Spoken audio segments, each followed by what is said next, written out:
Alvin, ang sundalo. Credit to the author. 1006-13. Ang mga pangalan po na nandito ay galing sa mga name generator. Kaya kung meron man pagkakatulad sa mga pangalan ng totoong tao o lugar, ito ay tunay na hindi sinasadya. Bang! Isang malakas na pagsabog ang umalangaw-ngaw nang magtagpo ang mga palad ni Holden at Tongshan. Nagbanggaan ang mga enerhiya at lumikha ng nakakabinging pagsabog na ikinagulat ng isa hanggang sa kaibuturan. Isang nakakatakot na enerhiya ang lumabas mula sa pag-atake ng dalawang martial monarch powerhouses. Sa sumunod na segundo, isang bug zone ng hindi magagapi na airwave ang humampa sa bawat direksyon sa lakas ng kanilang banggaan sa gitna. Nag-transform ang airwave sa mga bug zone ng napakaganda at malakas na hangin. Ang lahat ng mga bulaklak at mga puno sa lambak ay nabunot, at ito ay nasa isang estado ng kaguluhan. Ang dalawang martial monarch powerhouses, sina Holden at Tongshan, ay nanatiling hindi natinag. Ang kanilang mga kakayahan ay nasa parehong antas at ni isa sa kanila ay walang handang umatras. Tongshan. Sa sandaling ito, nagsalita ang matanda na nakasuot ng kulay abo, dapat mong hayaan si Joseph na tapusin ang kanyang sasabihin. Ano ang silbi ng pag-aarte mo ngayon? Nagagawa mo bang ipaghiganti ang iyong direktang disipulo sa pamamagitan ng pagkilos na ito? Narinig ni Tongshan ang kanyang sinabi at pinigilan ang kanyang galit. Kasabay nito, lumayo siya kay Holden. Joseph, maaari kang magsalita. Huminga ng malalim si Tongshan bago niya kinausap si Joseph na pinangangalagaan ni Holden. Nabuhayan ng loob si Joseph nang makitang wala ng balak si Tongshan na atakihin siya. Pagkatapos ay ikinwento niya ang kanyang kwento, kabilang ang pagkamatay ng magkapatid na sina Jerome at Junlei. Lalong nagalit si Tongshan nang malaman niya kay Joseph na patay na rin si Junlei.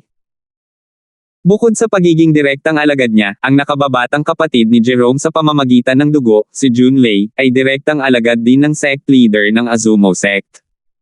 Si Tongshan ang nagdala kay Junlei dito. Ngayong pinatay na siya sa lihim na kayamanan ng Martial Emperor, paano niya ito ipapaliwanag sa sect leader kapag bumalik siya sa Azumo sect?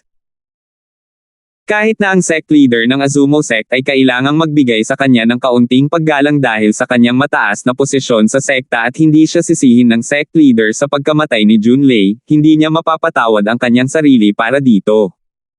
Sila ay pinatay ng parehong tao.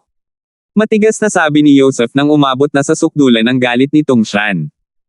Sino te? Nang marinig ni Tongshan ang sinabi ni Joseph, nanliit ang kanyang mga mata. Sa sobrang galit niya, parang saysabog na ang eye sockets niya. Napakalamig ng boses niya na para bang nagmumula ito sa isang butas ng lasaw. Si Nick ay pinatay din ng taong iyon. Hindi sinagot ni Joseph ang tanong ni Tongshan. Sa halip, tumingin siya sa matanda na nakasuot ng kulay abo na nakatayo sa gilid. Siya si Teban, ang martial monarch powerhouse ng North Nether sect. Hindi na napanatili ni Teban ang kanyang kalmado pagkatapos niyang marinig ang sinabi ni Joseph. Nagbago ang kanyang ekspresyon, at nag-alab ang kanyang galit. Sino ang taong iyon? Kahit na si Nick ay hindi niya direktang disipulo, siya ay isang disipulo ng kanyang direktang disipulo. Ang kanyang direktang disipulo ay ang kasalukuyang sect leader ng North Nether sect, at si Nick ay kanyang grand disciple. At ngayon sinabi sa kanya na ang kanyang grand disciple ay pinatay. Ang kanyang pangalan ay Alvin. Maingat na binibigkas ni Joseph ang bawat salita. Malamig na kumikinang ang kanyang mga mata, matagumpay niyang na-provoke ang dalawang martial monarch powerhouses. Alvin, mamamatay ka pa rin kahit na lumabas ka sa lihim na kayamanan ng martial emperor na buhay. Galit na naisip ni Joseph sa kanyang sarili. Sa opinyon ni Joseph, imposibleng makaligtas si Alvin ngayong siya ay tina-target ng dalawang martial monarch powerhouses. Pinasok niya ang lihim na kayamanan ng Martial Emperor mula sa kabilang pasukan. Isa siyang disipulo mula sa isang third-rate na puwersa, ang Five-Element Sect, sa silangang distrito ng Hilagang Disyerto. Isiniwalat ni Joseph ang lahat ng kanyang nalalaman, ngunit pinigil niya ang pampublikong anunsyo ni Alvin tungkol sa kanyang pag-alis mula sa Five-Element Sect. 5 elementong sekta. Si Holden na nakatayo sa gilid ay nagulat nang marinig niya ang mga salita ni Joseph. Mayroong isang napakatalino na batang powerhouse na lumitaw sa 5-element sect maraming taon na ang nakalilipas. Iyon ang alam niya tungkol sa 5-element sect. Sa sandaling nalaman niyang napatay ang dalawang pinakakilalang kabataang disipulo mula sa Azumo sect at North Nether sect, hindi na niya sinisi ang kanyang direktang disipulo, si Joseph, sa hindi pagkuha ng anumang profundity fragment para sa Anaka sect. Batay sa sinabi ni Joseph, maswerte siya na buhay pa siya. Sa sandaling ito, kahit si Holden na isang martial monarch powerhouse ay hindi naiwasang mapalad sa ngalan ng kanyang disipulo. Alvin. 5-element sect. Ako, Tungshan, ang sisiri sa sekta na iyon sa pagpatay sa aking direktang disipulo. Biglang inangat ni Tungshan ang kanyang ulo at sumigaw ng malakas sa langit. Umalangaw-ngaw ang boses ni Tungshan, at isang soundwave ang humampas sa langit. Napatay nito ang dalawang malas na ibon na nagkataong lumipad. Ang mga bangkay ng mga ibon ay nahulog mula sa langit. Bagamat hindi sumigaw si Teban mula sa ilalim ng kanyang mga baga tulad ng ginawa ni Tungshan, may malamig na kinang na kumikislap sa kaibuturan ng kanyang mga mata. Parang lalamunan niya ang sino mang makita niya.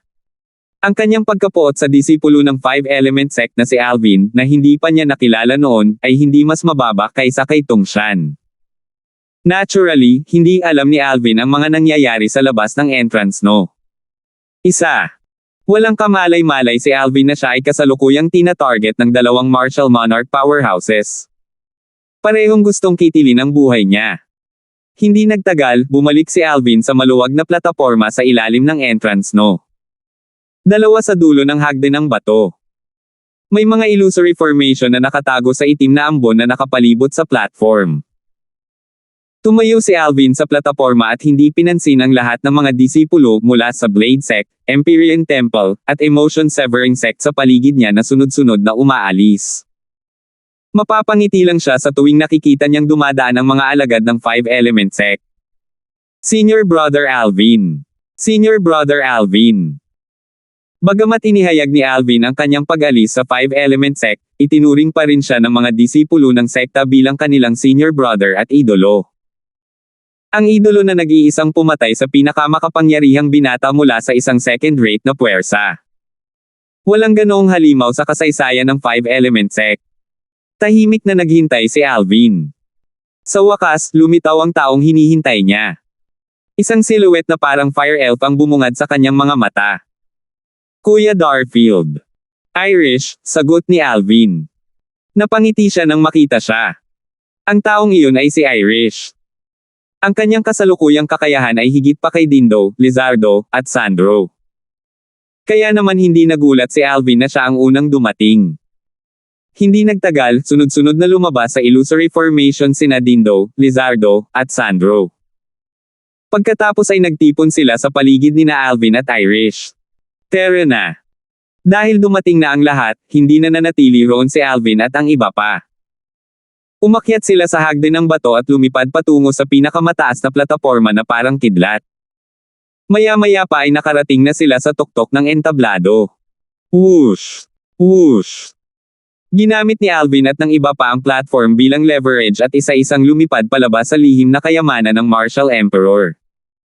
Sa wakas ay lumitaw sila sa malawak na lambak sa labas ng entrance no. 2. Nakuha ni Alvin at ng tatlong iba pa ang atensyon ng lahat sa sandaling lumitaw sila, partikular na si Alvin.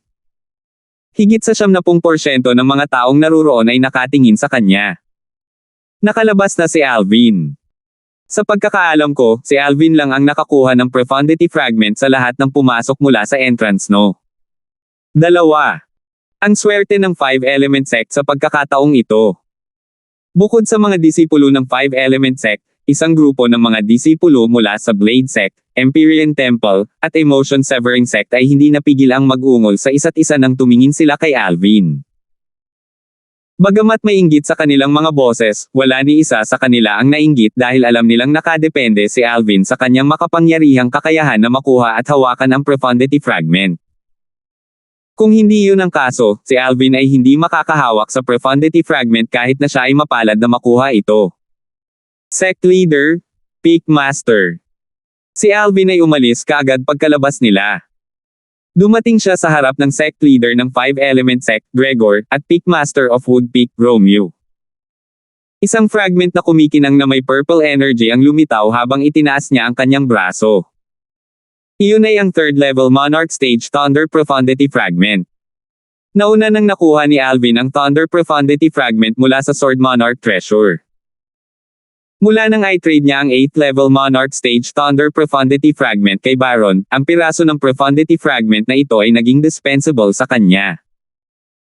Napagpasyahan niyang ibigay ito sa 5 Element Sect, at maaari itong ituring bilang pagbabalik niya ng pabor para sa pagsasanay na ibinigay sa kanya ng sekta sa buong taon. Magaling, magaling. Kinuha ni Gregor ang concept fragment na ipinasa sa kanya ni Alvin habang ang mga matataas na opisyal mula sa iba pang mga sekta ay tumingin ng may apoy sa kanilang mga mata. Tumawa siya ng sincere at masaya. Bilang isang powerhouse ng Peak Void, naintindihan niya ang dalawang uri ng 9th level Void Transformation Concepts, at isa sa mga ito ay ang Thunder Concept. Nangangahulugan iyon na magagamit niya ang Thunder Profundity Fragment na ibinigay sa kanya ni Alvin. Sa tulong ng Thunder Profundity Fragment, matagumpay niyang mauunawaan ang Thunder Profundity sa lalong madaling panahon. Ito ay magpapahintulot sa kanya na makapasok sa Martial Monarch Stage at maging isang Martial Monarch Powerhouse. Congratulations, Sect Leader. Si Raven ang unang bumati kay Gregor. Congratulations, Sect Leader. Sa sandaling ito, ang iba pang tatlong Peak Masters, kabilang si Baxter ang Fire Peak Master, ay sunod-sunod na bumati kay Gregor. Congratulations, Sect Leader. Ang grupo ng mga disipulo ng 5 Element Sect na nakaligtas ay susunod na bumati kay Gregor. Di nagtagal, inilagay ni Gregor ang mahalagang Thunder Profundity Fragment. Tumingin siya kay Alvin at same time na nagtanong, Alvin, seryoso ka bang umalis sa 5 Element Sect? Ang iba ay pinaalalahanan ng anunsyo ni Alvin kanina. Inimbitahan ni Alvin ang isang sakuna na may malaking sukat sa ikatlong antas na puwersa na kanilang kinaroroonan nang makuha niya ang Profundity Fragment sa lihim na kayamanan ng Martial Emperor. Pinatay ni Alvin ang dalawang pinakamakapangyarihang disipulo mula sa Azumo Sect, isang pangalawang rate na puwersa sa Hilagang Disyerto. Ang dalawang batang disipulo ng Azumo Sect ay walang alinlangan na magiging haligi ng suporta para sa kanilang sekta, ngunit sila ay pinatay ni Alvin. Paanong hindi magagalit ang Azumo Sect? Oo, tugon ni Alvin pagkatapos niyang tumango. Hindi niya ito itinanggi nang harapin ang pagtatanong ni Gregor. Nang aminin niya ang pagpatay kay Junlei, at noong pinatay niya si Jerome, walang alinlangang nasaksihan ito ng bawat batang powerhouse na naruroon. Alvin, isasaalang-alang mo ba ang iyong desisyon? Baka may maisip tayong solusyon, sabi ni Gregor habang nakakunot ang noo. Hindi niya madaling binitawan ang isang dakilang bayani na gumawa ng malaking kontribusyon sa sekta tulad ng pagkuha ng Profundity Fragment para sa sekta.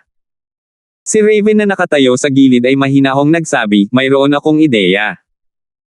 Nang ang atensyon ng lahat ay nasa Raven, determinadong sinabi ni Alvin, Sect Leader, Peak Master. Nakapagpasya na ako. Hayaan na lang natin ang bagay na ito. Ipinakita ni Alvin ang kanyang determinasyon sa mga salitang binigkas niya. 1007. Hindi siya maaaring manatili sa 5 Element Sect magpakailanman. Noong siya ay sumali sa 5 Element Sect noong nakaraan, ang kanyang layunin ay ang lihim na kayamanan ng Martial Emperor. Samantala, ito ay para sa ibang dahilan na pinagsama-sama niya sina Irish, Lizardo, at Sandro. Ngayong naabot na niya ang kanyang layunin, wala nang dahilan para manatili pa siya sa 5 Element Sect. Ang nangyari sa pagkakataong ito ay nagbigay sa kanya ng pinakamagandang pagkakataon na umalis. Naningkit ang mga mata ni Romeo nang marinig niya ang sinabi ni Alvin at nakita ang determinasyon sa kanyang mga mata. Tumango siya at sinabi bilang tugon sa mga salita ni Alvin, lahat ng tao ay may kanya-kanyang ambisyon. Dahil pinilit mong umalis, walang kabuluhan na hilingin namin sa iyo na manatili. Ngunit tandaan mo ito. Ikaw, Alvin, ay magpakailanman na magiging alagad ng aming 5 elementong sekta. Ang pinto ng 5 elementong sekta ay bukas sa iyo magpakailanman. Same time na sinabi ni Gregor kay Alvin. Ang kanyang mga salita ay taos-puso at nagmula sa kanyang puso. Salamat, Sect Leader. Agad na nagpakita ng pasasalamat si Alvin matapos niyang marinig ang sinabi ni Gregor. Kasabay nito, tumingin siya kay Romeo at sinabi sa pamamagitan ng voice transmission, Pickmaster, hindi ako babalik sa 5-element sect kasama kayong lahat. Please take care of Nancy. Kung kaya mo, Pickmaster, mangyaring kunin si Nancy bilang iyong direktang disipulo. Siyempre, huwag mong gawin ito para sa kapakanan ko ngunit para sa talento at talino ni Nancy. Naniniwala akong tiyak na hindi papayag si Pickmaster na masayang ang isang talento. Dahil handa na siyang umalis sa 5-element sect, natural lang para kay Alvin na gawin ang kinakailangang pag-aayos. Dati, sinundan siya ni Nancy sa Woodpeak sa 5-element sect. Ngayong aalis na siya nang hindi nagpapalam sa kanya, nag-atubili siyang umalis nang hindi nagbibigay ng paliwanag.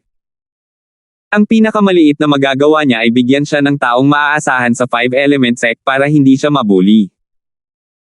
Natural, naniniwala siya na, sa paglipas ng panahon, si Nancy ay tiyak na magiging isang sumisikat na bituin sa 5-element sect at namumukod tangi sa lahat ng mga batang disipulo sa sekta. I'll take that into consideration. If she's really as outstanding as you said. Simple at direkta ang sagot ni Romeo. Salamat, Pickmaster. Nakahinga si Alvin nang marinig ang pangako ni Romeo. Tiwala siya sa talento at talino ni Nancy. Pagkatapos nito, tumingin si Alvin kay Dindo. Hindi masyadong maganda ang kanyang ekspresyon, at halatang ayaw niyang makita siyang umalis. Bahagyang ngumiti si Alvin sa kanya at sinabing, Dindo, siguradong magkikita tayong muli balang araw. Hindi mo kailangang kumilos ng ganito. Kapag bumalik ka sa ganitong oras, mangyaring magpaalam kay Sister Nancy sa ngalan ko. Sabihin mo sa kanya na bibisitahin ko siya kapag may oras ako. Tumango si Dindo. Aalagaan kong mabuti si Sister Nancy, at hindi ko hahayaang mabuli siya ng sinuman. Hindi inisip ni Alvin ang sinabi ni Dindo dahil alam niyang sa talento at talino ni Nancy, si Romeo, ang Pickmaster ng Woodpeak, ay tiyak na kukunin siya bilang kanyang direktang disipulo. Kapag si Nancy ay napasok sa Romeo's Peak at naging direktang disipulo niya, sino ang maglalakas loob na ay bully siya? Ang kasalukuyang posisyon ni Romeo ay iba sa dati. Mula nang ipakita niya ang kanyang kakayahan sa Peak Void, ang kanyang posisyon sa 5-element sect ay nakatakdang bumangon at makahabol kay sect leader Gregor. Pagkatapos noon, nagpaalam si Alvin sa Peakmaster of Water Peak, Farley, at sa Peakmaster of Earth Peak, Gulliver, bago umalis. Tuluyan niyang hindi pinansin ang Peakmaster of Fire Peak, si Baxter. Alvin. Pagkatapos ng mahabang pagtitimpi, sa wakas ay sinabi ni Baxter, ikaw ang dakilang bayani ng 5 elementong sekta. Ako, si Baxter, kinikilala ko iyon. Ngunit bakit kailangan mong patayin ang aking direktang disipulo, si Perry? Sa palagay ko ay hindi ka na-provoke ni Perry mula noong umalis kayong dalawa sa 5-element sect. Malinaw na nalaman na ni Baxter ang tungkol sa pagpatay ni Alvin sa kanyang direktang disipulo, si Perry, mula sa ilang disipulo ng 5-element sect, at gusto niyang malaman kung ano ang nangyari. Gayunpaman, hindi pinansin ni Alvin si Baxter na parang hindi niya narinig ang mga salita ni Baxter sa kanya. Tinatamad siyang magpaliwanag. Hindi ako ginulo ni Perry. Ang kaisipang iyon mismo ay nakakatawa kay Alvin. Bago pumasok sa lihim na kayamanan ng Martial Emperor, ginamit pa ni Perry ang voice transmission upang sabihin sa Sun Moon Sect Master na si Dylon na ang kanyang kakayahan ay mas mataas kaysa sa alagad ng Sun Moon Sect, si Kenzo, at pinayuhan si Dylon na tanggihan ang taya kay Alvin. Mabuti na lang at hindi naniwala si Dylon sa sinabi niya. Kung hindi, tiyak na hindi makukuha ni Alvin ang dalawang 9th level concept fragment. Dahil sa kadahilanang iyon, pinatay niya si Perry ilang sandali matapos nilang makapasok sa lihim na kayamanan ng Martial Emperor. Sa kanyang opinyon, ilang oras na lang bago naging banta si Perry kung hindi siya mamamatay. Si Sherman ay isang magandang halimbawa. Ayaw niyang makakita ng isa pang Sherman sa mundong ito. Naturally, hindi siya natatakot, ngunit ayaw niyang mag-aksaya ng oras at pagsisikap sa pagharap sa lahat ng mga nakatagong tukana. Malungkot ang mukha ni Baxter nang makita niyang ganap na hindi siya pinansin ni Alvin. Bagamat hindi niya itinuring si Alvin bilang isang kaaway dati, iyon ay bago niya pinatay ang kanyang direktang disipulo, si Perry. Matapos niyang malaman na pinatay ni Alvin si Perry, walang duda na gusto niyang patayin si Alvin para ipaghiganti si Perry. Mayroon lamang siyang direktang disipulo sa buong buhay niya at itinuring siyang parang pamilya. Sa huli, ang kanyang direktang disipulo at tagapagmana ay pinatay ni Alvin. Sect Leader. Huminga ng malalim si Baxter at tumingin kay Gregor na may dugong mga mata. Gusto niya ng hustisya para sa kanyang direktang disipulo mula sa sect leader ng Five Element Sect. Gayunpaman, nang mapansin niyang medyo hindi rin siya pinansin ni Gregor, alam niyang hindi nilayon si Gregor na pangasiwaan ang bagay na iyon. Ito ay may katuturan kapag naisip ito ng isa. Ano man ang mangyari, si Alvin ang bayani ng Five Element Sect pagkatapos niyang makuha ang Profundity Fragment para sa sekta. Ang kanyang direktang disipulo, ang buhay ni Perry ay hindi nagkakahalaga ng pagbanggit kung ikukumpara sa Profundity Fragment. Agad na nilunok ni Baxter ang kanyang sasabihin. Muli niyang inilipat ang kanyang atensyon kay Alvin, ang kanyang tingin ay malupit at malamig. Napansin ni Alvin ang kalupitan sa mga mata ni Baxter at hindi niya napigil ang sumimangot habang iniisip niya ang sarili, itong si Baxter ay katulad ng kanyang direktang disipulo, si Perry. Ilang oras na lang bago niya ako dalhin ng mga sakuna kung siya ay buhay. Sa kasamaang palad, walang paraan para patayin ko siya ngayon. Si Baxter ay ang Peak Master ng Fire Peak sa Five Element Sect. Siya ay nagtataglay ng lakas na hindi kayang labanan ni Alvin. Kahit na mas malakas si Alvin kaysa kay Baxter, hindi ito bibitawan ni Gregor kung papatayin ni Alvin si Baxter. Walang wastong dahilan para patayin niya si Baxter maliban kung gumawa siya ng isang bagay upang ilagay sa panganib ang buhay ni Alvin. Ano man ang mangyari, si Baxter pa rin ang Peak Master ng Fire Peak. Ang kanyang pagkakakilanlan, posisyon, at impluwensya ay walang maihahambing sa kanyang direktang disipulong si Perry. Samantala, ibinalik ni na Irish, Lizardo, at Sandro mula sa Blade Sect ang kanilang spatial ring sa matataas na opisyal para sa inspection. Bagamat nakakuha si Irish ng 9th level Monarch Stage Fire Profundity Fragment sa lihim na kayamanan ng Martial Emperor, ang Profundity Fragment ay sumanib sa kanyang katawan. Ang mga matataas na opisyal ng Blade Sect ay nanatiling walang pakialam sa bagay na iyon. Kahit nalaman nila, wala silang magagawa para mabawi ang 9th level Monarch Stage Profundity Fragment para sa sarili nilang paggamit. Si Lizardo at Sandro ay hindi nakakuha ng anumang Profundity Fragment. Medyo nadismaya ang matataas na opisyal ng Blade Sect matapos ang kanilang inspection. Lalo na ang Sect Master ng Sword Sect, may bakas ng pait sa kanyang mga mata nang tumingin siya kay Alvin. Alvin. Ang Vice-Sect Master ng Blade Sect's House of Saber, si Saber Limang ay nakatitig ng masama sa 5 Skywolf Fort's Vice-Fort Masters at sinabi sa pamamagitan ng pagngangalit ng mga ngipin, kasalanan ito ng Skywolf Fort. Kung hindi dahil sa kanila, si Alvin ay magiging disipulo ng Blade Sect, at ang Profundity Fragment na nakuha niya sa halip ay kabilang sa Sect element ng Blade. Isinusumpa ko ang 20 disipulo sa Skywolf Fort na mamatay. Idinagdag ang Saber 5. Nang marinig nila ang sinabi ng Saber 5, ang grupo ng mga disipulo ng Blade Sect, kabilang sina Irish, Lizardo, at Sandro, na nakaligtas, ay may kakaibang ekspresyon sa kanilang mga mukha.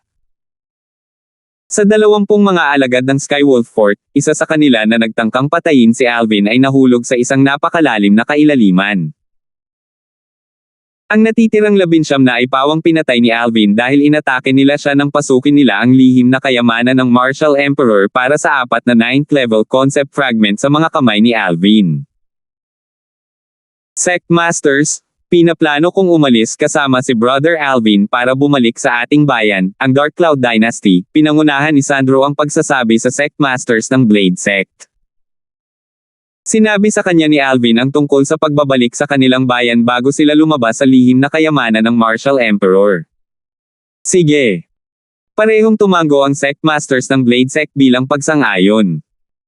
Sa una, si Sandro sa kanyang katamtamang talento at talino ay hindi gaanong mahalaga sa kanilang mga mata. Gayunpaman, si Sandro ay pumasok sa Blade Sect kasama si Irish, doon nila nalaman na si Sandro ay nagmula sa Dark Cloud Dynasty at may pamilya doon. Sect Master, aalis din ako kasama si Kuya Darfield. Sabi ni Irish. Pagkatapos ay tumingin siya sa Vice Sect Master ng Sword Sect, Sword 13, at sinabing, Vice Sect Master, mangyaring ipaalam sa aking ama sa ngalan ko na aalis ako kasama si Kuya Darfield sa Dark Cloud Dynasty. Tumango si Sword 13. Pareho kaming matatandang lalaki ay walang opinyon sa pag-uwi mo sa iyong bayan. Kaya lang, nag-aalala kami sa inyong tatlo dahil sa malayong paglalakbay. Sumimangot ang Sect Master ng Sword Sect. Bakit hindi ko pabayaan ang 13 sa inyong lahat? Ang 2013, na binanggit ng Sect Master ng Sword Sect ay natural na Sword 13, ang Vice Sect Master ng Sword Sect, na siya ring amo ni Lizardo. Malinaw na may mahalagang lugar si Irish sa puso ng Sect Master ng Sword Sect dahil handa niyang hayaan silang personal na i-escort si Sword 13, ang Vice Sect Master ng Sword Sect. Maraming salamat sa iyong kabaitan, Sect Master. Pero ayaw kong mahirapan si Vice Sect Master. Magalang na tinanggihan ni Irish ang kabaitan ng Sect Master of Sword Sect. Bago siya umalis sa lihim na kayamanan ng Martial Emperor, nag-alala rin siya tungkol dito nang magpasya siyang bumalik sa Dark Cloud Dynasty kasama si Alvin. Sa aking kasalukuyang kakayahan. Sapat na para protektahan kayong lahat sa aming paglalakbay pabalik sa Dark Cloud Dynasty. Iyon ang sinabi ni Alvin sa kanya at kay Sandro noong panahong iyon. Naririnig niya ang kumpiyansa na nagmula sa kanyang mga buto sa boses ni Alvin. 1008. Si Irish ay nagtiwala kay Alvin nang walang kondisyon mula nang makilala niya ito. Katulad ng dati, hindi siya nagduda sa mga salita ni Alvin ni minsan ay hindi rin siya nag-alinlangan sa kakayahan ni Alvin na protektahan sila sa paglalakbay nila sa Dark Cloud Dynasty. Sa kanyang mga mata, ang kanyang Kuya Darfield ang pinakanamumukod tanging tao sa mundong ito, at walang makakapantay sa kanya. Tara na. Tiningnan ni Alvin sina Irish at Sandro bago sila lumipad palayo habang pinapanood sila ng maraming naruroon na umalis. Lahat ng nasa 5-element sect sa ilalim ng sect leader na si Gregor ay pinanood si Alvin na umalis sa harapan nila. Alvin. Tiningnan ni Romeo ang purple silhouette sa malayo at bumulong, I wonder if I'll have the chance to see you again. Kung magkita tayong muli, gaano kalaki ang paglaki mo noon? Ang mga mata ni Romeo ay puno ng pag-asa habang siya ay bumubulong sa sarili. Naniniwala siya kung magkakaroon siya ng pagkakataon na makita muli si Alvin, tiyak na magbibigay sa kanya ng malaking sorpresa si Alvin. Tiwala siya tungkol doon dahil personal niyang nasaksihan ang talento at talino ni Alvin. Sana mabuhay ka ng maayos. Lumakas ang tibok ng puso ni Romeo nang maisip niya ang tungkol sa alitan ni Alvin sa second-rate na puwersa ng Hilagang Disyerto, ang Azumo Sect. Gayunpaman, ilang sandali ay nabawasan ang paninikip ng kanyang puso. Ang bait ni Alvin. Dahil nang ahas siyang patayin ang pinakamakapangyarihang binata sa kasalukuyang Azumo Sect, si Jerome, naniniwala akong may plano siya. Hanggat siya ay nagtatago at lumayo sa Hilagang Disyerto. Baka hindi siya mahanap ng Azumo Sect na iyon. Napaisip si Romeo sa kanyang sarili. Maaaring hindi masyadong optimistic si Romeo kung alam niyang hindi lang ang Azumo Sect ang nagtatarget kay Alvin. Mayroon ding dalawang second-rate na puwersa sa Hilagang Disyerto, Onika Sect, at North Nether Sect, na sumusunod din sa kanya. Alvin. Malungkot ang mukha ng Peak Master of Fire Peak habang pinagmamasdan si Alvin na umalis sa harap ng kanyang mga mata. May puot sa kaibuturan ng kanyang mga mata na para bang lalamunan niya ang sinumang lalapit sa kanya. Samantala, sina Irish at Sandro ay naabutan si Alvin at lumipad sa malayo. Agad silang nawala sa paningin ng lahat. Sa paglipas ng panahon, dalawang silhouette ang lumipad palabas sa lihim na kayamanan ng Martial Emperor. Si Senior Kuya Chad at Renz. Nakilala agad ng ilan sa mga alagad ng 5-element sect ang duo. Sila ay sina Chad at Renz, ang sect leader ng dalawang direktang disipulo ng 5-element sect.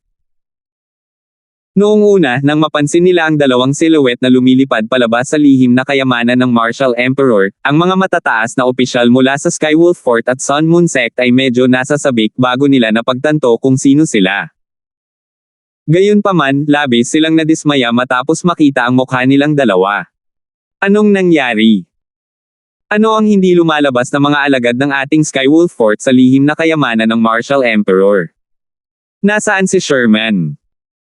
Hindi napigilan ng 5 Vice Fort Masters ng Skywolf Fort ang kanilang katahimikan. Malabo nilang nararamdaman na may mali. Ang lahat ng matataas na opisyal mula sa Sun Moon Sect sa ilalim ng sect leader na si Dylon ay hindi masyadong maganda. Wala sa 19 na disipulo mula sa Sun Moon Sect na pumasok ang lumabas. Sa sandaling ito, mayroon silang ideya na may nangyari doon. Hinihintay pa ng Vice Fort Masters ng Skywolf Fort na lumabas ang mga alagad nila. Ang pagbabago ng ekspresyon ng 5 Skywolf Fort's Vice Fort Masters ay nagpaalerto sa maraming disipulo mula sa 5-Element Sect, Blade Sect, Empyrean Temple, at Emotion Severing Sect. Hindi nila maiwasang magpakita ng kakaibang ekspresyon sa kanilang mga mukha. Parang wala sa kanila ang nakakaalam na lahat ng 20 disipulo ng Skywolf Fort na pumasok ay patay na. Hindi katakataka na hindi nila alam ito kung wala sa atin ang magkukusa na sabihin sa kanila. Ang mga disipulo mula sa iba pang 4 na puwersa ay nagbulungan sa isa't isa. Hindi malakas ang kanilang mga boses, ngunit malinaw itong pumasok sa tainga ng 5 Skywolf Fort's Vice Fort Masters, at kapansin-pansing nagbago ang kanilang mga ekspresyon.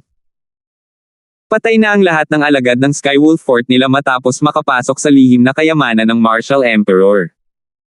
Ano ba talaga ang nangyari? Biglang nakakatakot ang itsura nilang 5.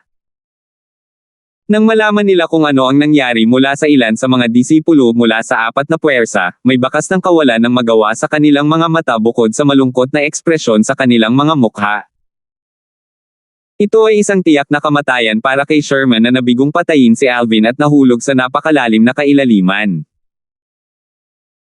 Samantala, ang natitirang 19 na disipulo ay nakatingin sa 9th level concept fragment sa mga kamay ni Alvin at nakipagtulungan sa mga disipulo mula sa Sun Moon Sect at Emotion Severing Sect upang salakayin si Alvin sa pagtatangkang patayin siya at makuha ang kayamanan.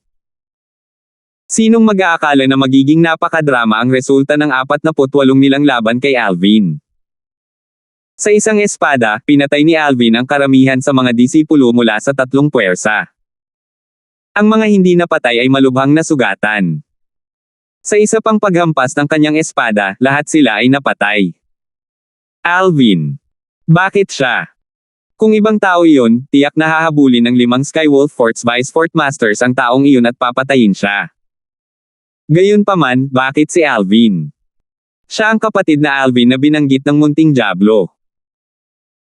Maliban na lang kung makakaisip sila ng isang walang putol na plano kung saan maaari nilang patayin si Alvin nang hindi nag-iiwan ng anumang mga landas, walang sinuman sa kanila ang makakayanan ang mga kahihinatnan. Bagamat lahat sila ay galit, nalulunok lamang nila ang kanilang galit. Gayunpaman, ang mga kakayahan ng 5 Skywolf Fort, Vice Fort Masters na magtiis ay hindi nalalapat sa mga nakatataas na opisyal ng Sun Moon Sect. Nang marinig nila ang 17 sa mga disipulo ng kanilang Sun Moon Sect ay pinatay ni Alvin, ang kanilang mga ekspresyon ay nagbago ng husto habang ang kanilang mga mata ay malamig na kumikinang. Parang lalamunan nila ang sinumang lalapit sa kanila. Alvin. Pinatay mo ang mga alagad ng Sun Moon Sect ko, gusto kitang patayin. Sigaw ni Dylon. Nakahanda siyang pamunuan ang mga nakatataas na opisyal ng Sun Moon Sect na habulin si Alvin at patayin siya para ipaghiganti ang 17 disipulo. Sect Leader Dylon, kung maglakas loob kang umalis. Ang 2 pinakamakapangyarihang binata mula sa Sun Moon Sect mo ay tiyak na mamamatay kapag sila ay lumabas. Isang malamig na boses ang lumabas mula sa Sect Leader ng 5-Element Sect sa bibig ni Gregor. Ang kanyang mga salita ay tumutulo sa pagwawalang bahala. Ang 2 disipulo ng Sun Moon Sect ay ang nangungunang mga binata sa Sun Moon Sect, at maaaring nakakuha sila ng Profundity Fragments, mahinahong dagdag ni Romeo habang tumatabi at pinagmamasdan ang mga senior officials mula sa Sun Moon Sect. Ang ibig sabihin ni Romeo ay simple. Kung lahat kayo ay maglakas loob na sundan si Alvin kapag lumabas ang 2 pinakasikat na disipulo mula sa inyong Sun Moon Sect, hindi lang sila papatayin ng 5-Element Sect namin, aalisin din namin ang Profundity Fragment na maaaring nakuha nila. Whoosh! Whoosh! Kailangang aminin ng isa na epektibo ang pagbabante ni na Gregor at Romeo. Sa sandaling matapos silang magsalita, lahat ng matataas na opisyal ng Sun Moon Sect sa ilalim ng sect leader na si Dylan ay nagkaroon ng pagbabago sa kanilang mga ekspresyon. Sabay-sabay, galit na galit nilang tinitigan sina Gregor at Romeo, ngunit hindi sila nang ahas na kumilos. Bagamat nagalit sila na 17 sa mga alagad ng Sun Moon Sect nila ang napatay, ang buhay ng 17 disipulong ito ay hindi kasing halaga ng 2 natitirang disipulo. Ang 2 disipulo ang magiging haligi ng suporta ng kanilang Sun Moon Sect. Bukod dito, tulad ng sinabi ni Romeo, malaki ang posibilidad na nakakuha sila ng profundity fragments mula sa lihim na kayamanan ng Martial Emperor dahil sila ang 2 pinakasikat na disipulo sa Sun Moon Sect. Gregor, ang galing mo. Sinabi ni Dylan sa nakakunot na mga ngipin habang nakatitig kay Gregor. Huwag mo na akong purihin, Sect Leader Dylan. Bahagyang ngumiti si Gregor. Kumaibot ang sulok ng labi ni Simon nang makita niyang hindi nang ahas ang mga matataas na opisyal ng Sun Moon Sect na habulin si Alvin dahil sa banta ni Gregor at Romeo. Sa lahat ng naroroon, siya lang siguro ang nakakaalam na patay na ang 2 alagad ng Sun Moon Sect sa lihim na kayamanan ng Martial Emperor. Alam niya iyon dahil siya ang pumatay sa kanila. Natural, hindi siya tanga para sabihin ang totoo. Bagamat hindi niya akalain na ang emotion-severing sect na sumusuporta sa kanya ay matatakot sa Sun Moon Sect, ayaw niyang magdala ng gulo sa kanyang sarili pati na rin maapektuhan ang sekta na nagsanay sa kanya at nagbigay sa kanya ng kakayahan na mayroon siya ngayon. Ang 5 Skywolf Fort's Vice Fort Masters ay nanunuya at naghahanda na silang bumalik sa Skywolf Fort habang sila ay nakahover sa ere. Gayunpaman, napahinto sila ng isang makamulto na silhouette sa sandaling lumipat sila. Ito ay ang leader ng sekta ng 5 elementong sekta, si Gregor. Sect Leader Gregor, ano sa tingin mo ang ginagawa mo? Ang pinuno ng 5 Skywolf Fort's Vice Fort Masters, naging malungkot ang mukha ni Lamar nang makita niyang pinipigilan sila ni Gregor. Fort Master Lamar, wala akong ginagawa. Nais ko lang ipaalala sa inyong lahat na kung maglakas loob kayong gumawa ng anuman kay Alvin, ang araw kung kailan ako magiging Martial Monarch ay ang araw na tatapusin ko ang inyong Skywolf Fort. Matigas at determinado ang boses ni Gregor. Ikaw. Malaki ang pagbabago ng ekspresyon ni Lamar, ganoon din ang nangyari sa iba pang 4 na Skywolf Fort's Vice Fort Masters pati na rin. Alam na alam nila na hindi nagbibiro sa kanila si Gregor. Dahil nakuha na ni Gregor ang Thunder Profundity Fragment, hindi na siya magtatagal upang makapasok sa Martial Monarch stage. Sa oras na iyon, ang 5-element sect ay matataas at magiging bagong second-rate na puwersa sa hilagang disyerto. Sa sandaling makamit ni Gregor ang Martial Monarch stage, kahit ang pangalawang rate na puwersa, ang Azumo sect, ay kailangang mag-isip ng 2 beses kung gusto nilang gumawa ng hakbang sa kanila. Sect Leader Gregor, don't worry. Babalik lang kami sa Skywolf Fort. Wala kaming balak na gawin kay Alvin. Tungkol sa mga walang kwentang disipulo mula sa aming Skywolf Fort, kasalanan nila kung patay na sila. How dare they attempt to kill and take the treasure when they don't have the ability to? Pagkatapos magsalita ni Lamar sa kanyang malalim na boses, hindi na niya binalak na makipag-usap pa kay Gregor at pinangunahan ang 4 na iba pang Skywolf Fort's Vice Fort Masters na lumipad patungo sa Ancient Desert City kung saan matatagpuan ang Skywolf Fort. Sa totoo lang, hindi sila nang ahas na gumawa ng anuman kay Alvin kahit walang banta ni Gregor. Maging ang kanilang Fort Master ng Skywolf Fort ay natatakot sa Little Devil hanggang sa kung saan sila ay kusang sumunod sa kanya. Maaaring isipin ng isa kung gaano kakilakilabot ang kanyang background. Sect Leader Dylan, naniniwala akong matalino kang tao. Tumingin si Gregor sa sect leader ng Sun Moon Sect na si Dylan. Bagamat kalmado ang kanyang tono, may bahid ng pagbabanta at layuning pagpatay na nakatago rito. Nagbago ang ekspresyon ni Dylan nang marinig niya ang kanyang mga salita. Galit siya, ngunit wala siyang lakas ng loob na magsabi ng kahit ano. Si Alvin, na umalis ng mas maaga, ay natural na walang kamalayan sa nangyayari sa labas ng entrance no. 2 ng lihim na kayamanan ng Martial Emperor. Kuya Zhang, pagbalik natin. Baka mapagaling ko na si Dantian ang asawa mo, nakangiting sabi ni Alvin habang nakatingin kay Sandro na nasa tabi niya. Bang! Ang sinabi ni Alvin ay tumama kay Sandro na parang kidlat. Agad siyang tumigil sa paggalaw sa ere nang magbago ang ekspresyon ng mukha niya. Kuya Alvin.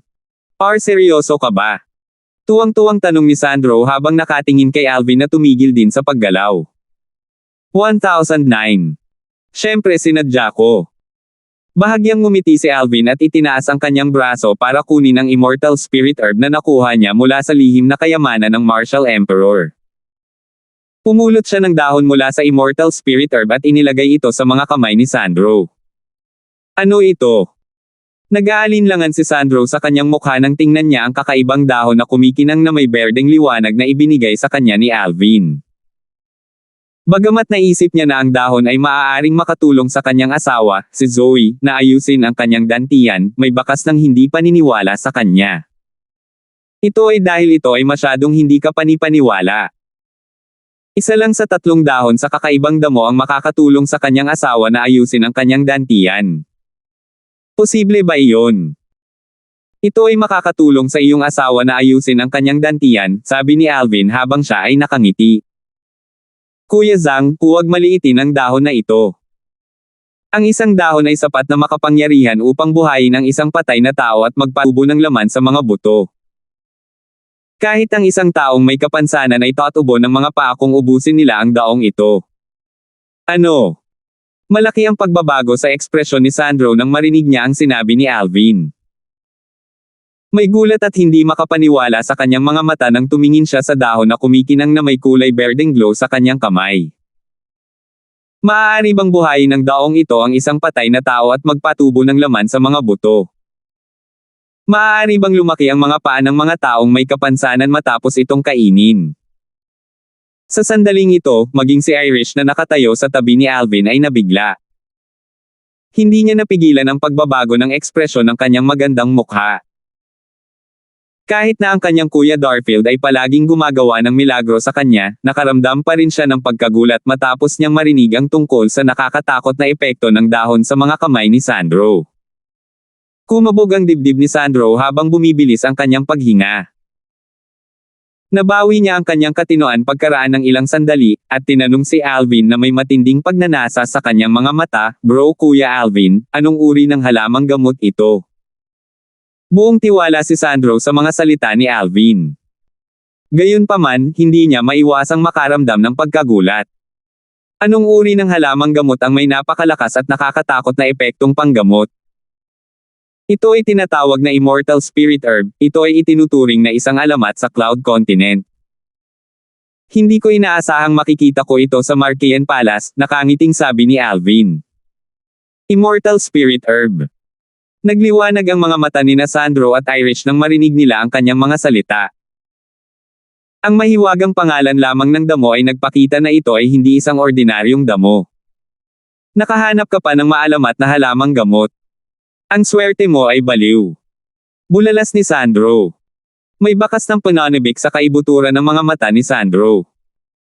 Sa loob ng maraming taon, ang kanyang asawang si Zoe ay hindi makapagtanim dahil sa kanyang dantian. Palagi na lang itong alalahanin niya. Ngayong may pagkakataon na ang kanyang asawa na pagalingin ang kanyang dantian at nagsimulang magtanim muli, nakaramdam siya ng pananibik mula sa kaibuturan ng kanyang puso. Sa wakas ay mabubury na niya ang pag-aalala niya sa loob ng maraming taon. Salamat, kapatid na Alvin. Taos-pusong nagpasalamat si Sandro kay Alvin. Ang pasasalamat ay nagmula sa kaibuturan ng kanyang puso dahil binigyan siya ni Alvin ng isang mahalagang damo. Big Brother Zhang, kailangan ba nating maging magalang sa isa't isa? Kung hindi dahil sa iyo pabalik sa ancient city of Everlast of Asher Forest Imperial Kingdom, patay na ako taon na ang nakalipas. Hindi ko maabot ang naabot ko ngayon, sabi ni Alvin habang umiiling. Kapatid na Darfield, iyon lang ang nakaraan. Ito ay isang maliit na bagay at hindi dapat banggitin, sabi ni Sandro. Kuya Zhang. Marahil ito ay isang maliit na bagay para sa iyo. Ngunit sa akin, iniligtas mo ang aking buhay. Kailangan kong suklian ang pabor ng maraming beses. Lalo pat iniligtas mo ang aking buhay. Hindi ba iyon makatuwiran? Mataimtim na sinabi ni Alvin. Kung hindi na iligtas ni Sandro ang kanyang buhay noon, namatay na sana siya, lalo pang nakamit ang lahat ng mayroon siya.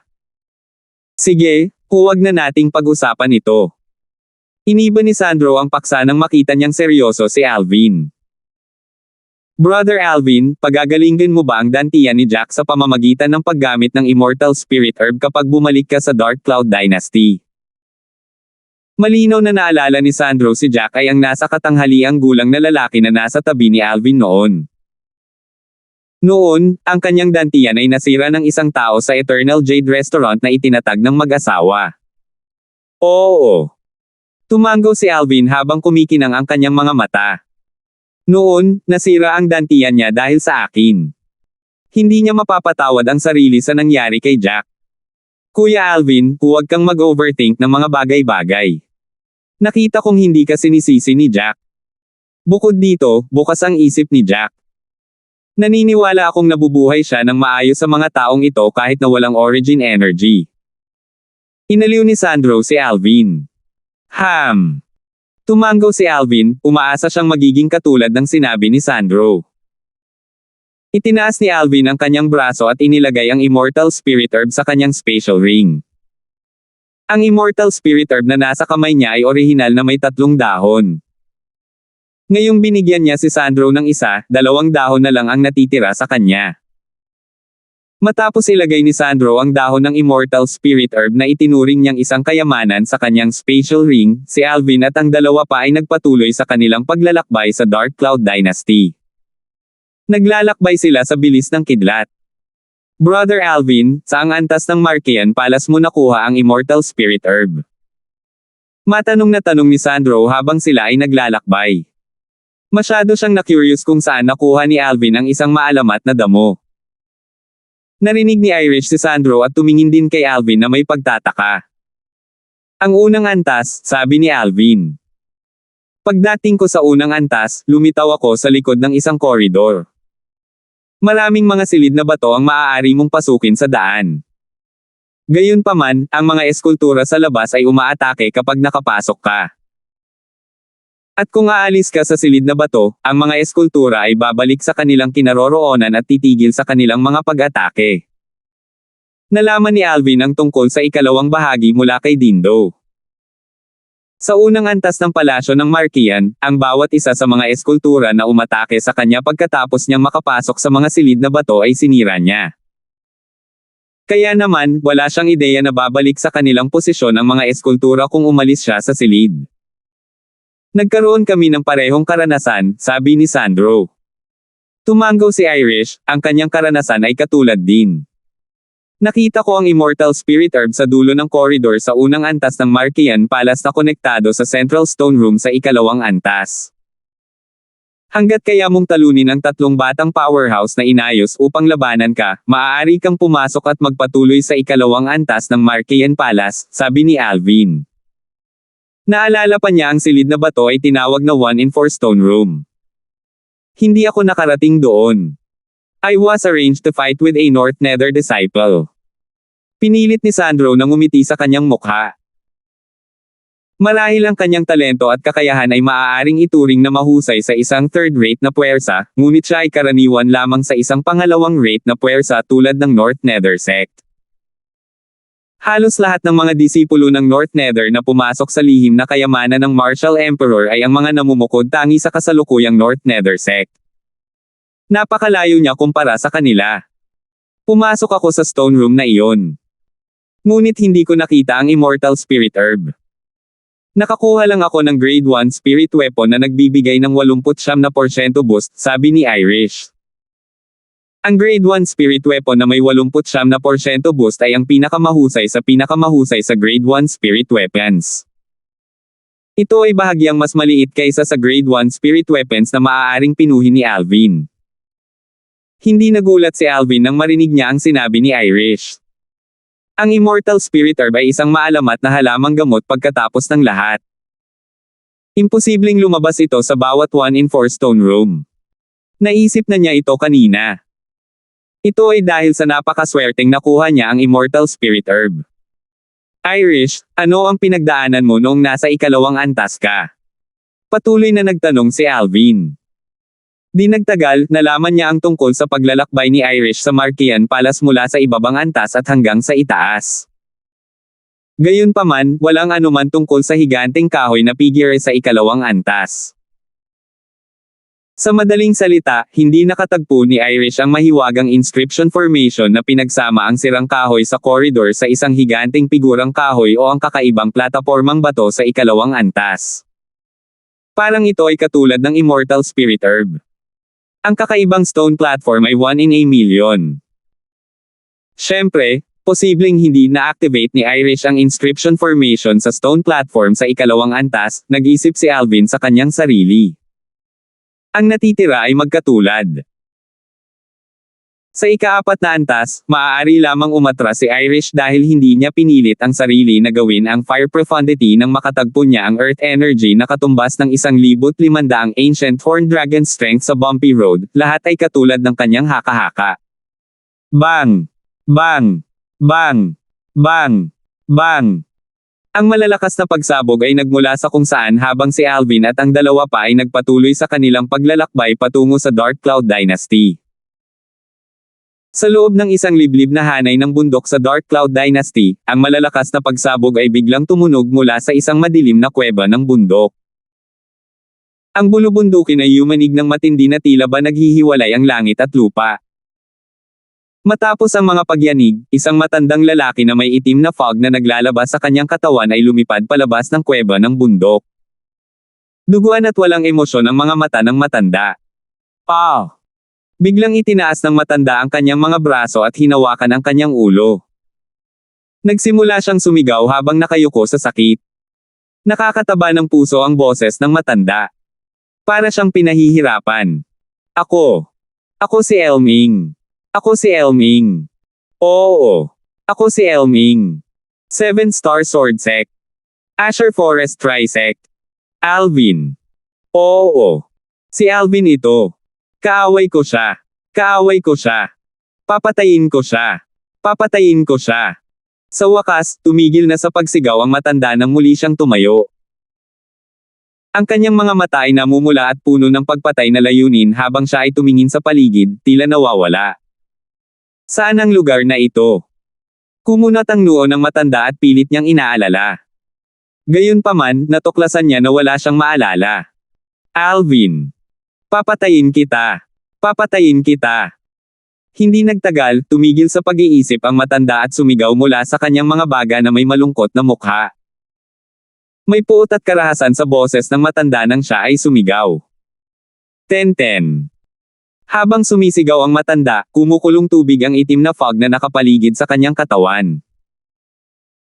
Biglang nagsimulang mag-compress ang agos ng hangin, at umalangaw-ngaw ang tunog ng pagsabog ng hangin. Bukod dito, isang bug zone ng invisible na airwave ang lumabas at napalitan ng mga bug zone ng marilag at malakas na hangin na umiihip sa bawat direksyon nang tumunog ang pagsabog ng hangin. Nanginginig ang mga halaman at puno sa kagubatan kasama ang matanda sa gitna. Ang mga ibong damapo sa mga puno ay sunod-sunod na lumipad mula sa pagkagulat at naglaho sa langit. Whoosh! Ito ay hindi alam kung kailan lumitaw ang isang itim na silhwete sa hangin sa itaas ng hanay ng bundok. Ang semi-finished na produktong ito ay hindi mukhang masyadong masama. Pero nakakapit pa rin siya sa mga lumang sama ng loob. Kakailanganin ko pa siyang pagtrabahuhan ng kaunti para tuluyang makontrol siya, ungol ng itim na silhwete sa sarili, tila hindi siya nasisiyahan. Ang tanging magagawa ko ngayon ay payagan siyang maghiganti. Sa sandaling matapos niya iyon, ang kanyang kalooban ay tiyak na mawawala. Sa oras na iyon, ganap kong makokontrol ang isip niya at gagawin ko siyang totoong Walking Dead. Gayunpaman, gulong-gulo ang kanyang isip dahil sa kanyang kalagayan. Natatakot akong magtatagal bago niya mahanap ang kanyang kaaway. Whoosh! Ang itim na silhwete na lumitaw ng wala saan ay muling naglaho na parang wala doon. Samantala, ang matandang lalaki na nagngangalang Elming ay ganap na natulala habang siya ay nakatayo sa hangin.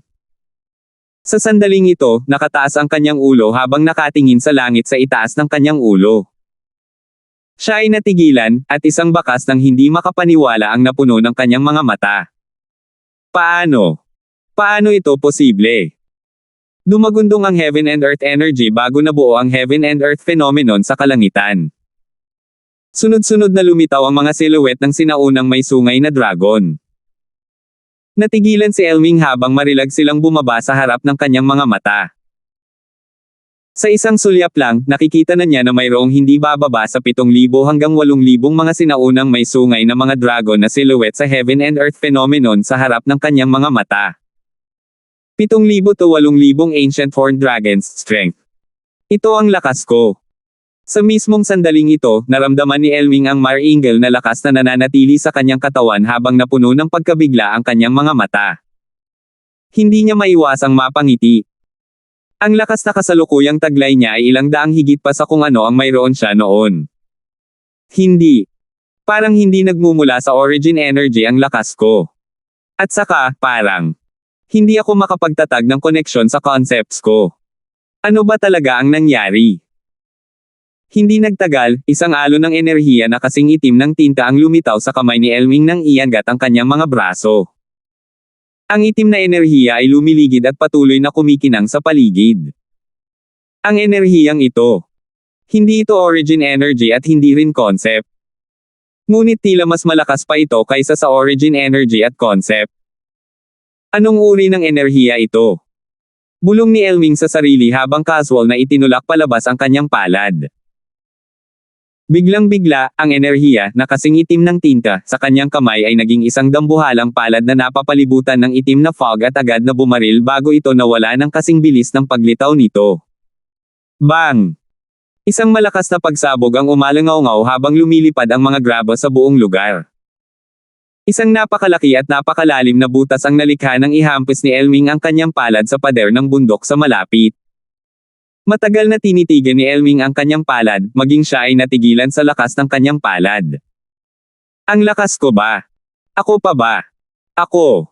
Si Elming ay ganap na natigilan. Hindi. Naaalala ko na ang cultivation base ko ay nasira ni Alvin, at winasak din niya ang mga paa ko. Ano nga ba ang nangyari sa akin? Si Elming ay mukhang naliligaw habang patuloy na umiiling. Hindi niya mawari kung ano ang nangyari. Baka naman panaginip lang ito. Kung panaginip, bakit parang totoo? Paano ako napunta dito? Paano ako nagkaroon ng kakaibang lakas? Walang maisip si Elming kahit na sinubukan niyang alalahanin ang mga ito. Di nagtagal, lumitaw ang matinding pananakit sa ulo ni Elming, marahil ito ay dahil sa pagsisikap niyang maalala. Muli siyang napasigaw mula sa kanyang mga baga. Biglang tumigil ang hiyawan. Sa sandaling ito, nanlalabo ang mga mata ni Elming na puno ng dugo. Para silang nawalan ng kulay. Si Elming ay parang ibang tao sa ngayon. Ang kanyang mga mata ay walang buhay, at ang kanyang katawan ay naglalabas ng napakalamig na aura. Para siyang totoong walking dead. Whoosh! Gumalaw si Elming at lumipad palabas sa liblib na bulubundukin.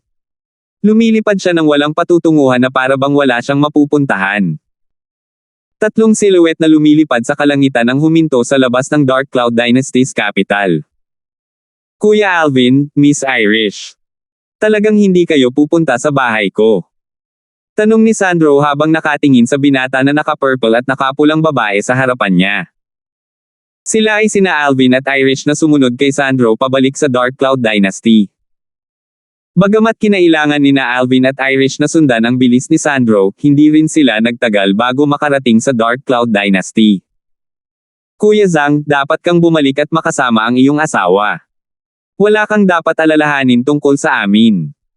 Nag-aalala ka ba na makakatagpo tayo ng panganib sa Dark Cloud Dynasty?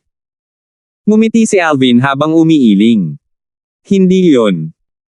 Nararamdaman ko lang si Zoe at dapat kong pasalamatan ka ng maayos kahit anong mangyari dahil tinutulungan mo siyang ayusin si Dantian, seryosong sabi ni Sandro. Kuya Zhang, ang bait-bait mo talagang magsabi nito. Pero gagawa tayo ng hakbang ngayon. Umalis si Alvin nang matapos siyang magsalita. Isang pulang silhouette na katulad ng isang duwende ng apoy ang sumunod kay Alvin na parang anino niya.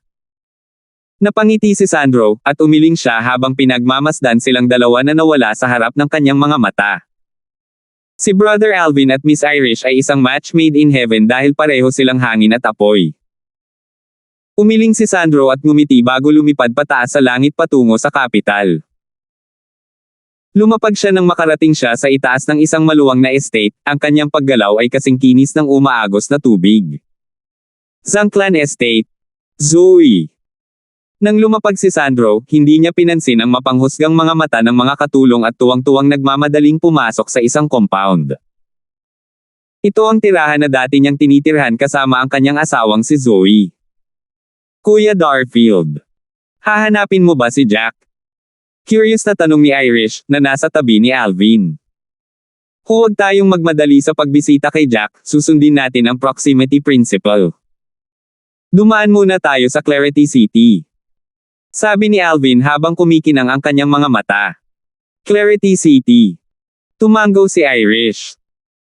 Bagamat wala siyang ideya kung bakit gustong pumunta roon ni Alvin, siya ay maalalahanin at hindi na nag-usisa pa dahil alam niyang may dahilan si Alvin kung bakit gusto niyang pumunta doon. Katulad ng naisip ni Irish, si Alvin, talaga, ay may sariling dahilan para pumunta doon. Pupunta siya sa Clarity City para maghanap ng tao. Ang taong iyon ay si Norwan. Ang pangalang Norwan ay medyo hindi pamilyar sa kasalukuyang Alvin. Gayunpaman, hindi niya malilimutan ang pangalang ito.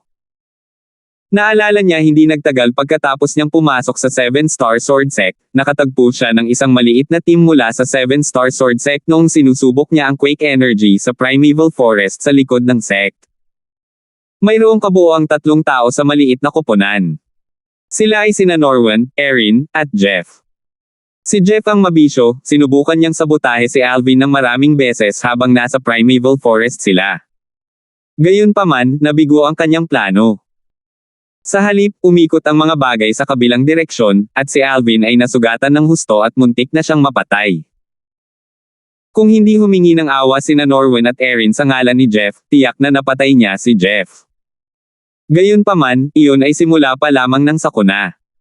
Nang maglaon, nakuha ni Jeff ang kanyang kapatid na ipaghiganti siya. Dahil doon, namatay si Erin nang mahulog siya sa bangin, at naputol ang binti ni Norwan. Bagamat kapwa niya pinatay si Jeff at ang kanyang kapatid para ipaghiganti sina Erin at Norwan, imposibleng maibalik ang buhay ni Erin at ang naputol na binti ni Norwan. Gayunpaman, maaari niyang pagalingin ang binti ni Norwan ngayong taglay niya ang Immortal Spirit Herb. Naalala pa niya si Norwan na may nagsabi kay Alvin na ang kanyang tahanan ay ang Huntsclan Estate sa Clarity City bago siya umalis. Ang Clarity City ay isang katamtamang laki ng lungsod. Pagkatapos magtanong-tanong, sa wakas ay dumating sina Alvin at Irish sa hindi pamilyar na lungsod na ito. Ang Clarity City ay isa lamang maliit na lungsod sa kanila mula noong umalis sila sa Dark Cloud Dynasty at nakita ang mundo sa labas ng foreign lands. Pagdating nila sa Clarity City, tinanong ni Alvin ang direksyon patungo sa Huntsclan Estate at dinala si Irish kasama niya. Norwan. Si Sir Norwan Hunts ba ang ibig mong sabihin? Sayang naman, pero bumalik si Sir Norwan sa 7-Star Sword Sect a couple of months ago nang malaman niyang itinatayo muli ang sekta. Gusto niyang magambag sa sekta. Sa pasukan ng Huntsclan Estate, nalaman ni Alvin ang kinaroroonan ni Norwan mula sa isang miyembro ng Huntsclan. Hindi niya inaasahan na babalik si Norwan sa 7-Star Sword Sect. Dahil pareho kayong kilala ni Sir Norwan, pareho ba kayong mga kaibigan ni Sir Norwan? Tanong ng miyembro ng Huntsclan. Tama na. Tumango si Alvin. Dahil pareho kayong mga kaibigan ni Sir Norwan, maaari kayong manatili sa aming Huntsclan Estate ng ilang araw. Kapag ipinaalam ko ito sa Patriarch, kukuha siya ng isang tao na ipaalam kay Sir Norwan sa 7-Star Sword Sect, sabi muli ng miyembro ng Huntsclan. Ayos lang. Hahanapin natin siya sa 7-Star Sword Sect. Umiling si Alvin at umalis sa Clarity City kasama si Irish habang papunta sila sa 7-Star Sword Sect. Nagulat siya sa nakita niya nang makarating sila sa 7-Star Sword Sect. Kung ikukumpara sa oras na iyon nang umalis siya sa 7-Star Sword Sect, may malalaking pagbabago sa sekta. Ito ay umunlad. Magaling ang ginawa ng taong Mores na ito. Hindi napigilan ni Alvin ang papuri sa loob. Si Alvin ay hindi nagpaalam sa sino man tungkol sa kanyang paglalakbay. Pagkatapos niyang ipaalam kay Irish, nagpalit siya ng damit ng Inner Court Disciple ng Seven Star Sword Sect na dati niyang isinusuot, at pumasok siya sa pangunahing rurok ng sekta, ang Duby Peak. Hi there, Senior Brother. Alam mo ba kung nasaan si Senior Brother Norwan? Nagtanong si Alvin sa isang disipulo sa loob ng korte, na mukhang humigit kumulang 30 taong gulang siya pagkatapos niyang pumasok sa Duby Peak. I bet ngayon ka lang sumali sa 7-Star Sword Sect natin, right? Ang disipulo sa loob ng korte ay tumingin kay Alvin na para bang siya ay isang tanga. 10-11. Oo. Tumango si Alvin bilang tugon sa tanong ng Inner Court Disciple ng 7-Star Sword Sect. No wonder. Si Senior Brother Norwan ay kadalasang nasa Feck the Hall. Siya ang kasalukuyang kahalili ng Peak Master ng Feck the Peak ng 7-Star Sword Sect natin, sabi ng disipulo sa loob ng korte. Feck the Peak. Palitan ng Peak Master. Natigilan si Alvin dahil hindi niya inaasahan na may mangyayaring ganoon. Siya ay naging kapalit ng Feck the Peak's Peak Master. Ang kasalukuyang kakayahan ni Norwan ay dapat na nasa Void Initiation man lang. Si Alvin ay nagulat sa loob at naisip na ito ay medyo hindi kapani-paniwala. Alam niya ang talento ni Norwan. Bagamat maganda ito, medyo mahirap na makalusot sa Void Initiation sa loob lamang ng ilang taon. Marahil. Si Norwan ay may mga nakatagpo rin nitong ilang taon, naisip ni Alvin sa kanyang sarili. Si Alvin ay napuno ng kuryosidad habang papalapit siya sa Feck the Hall.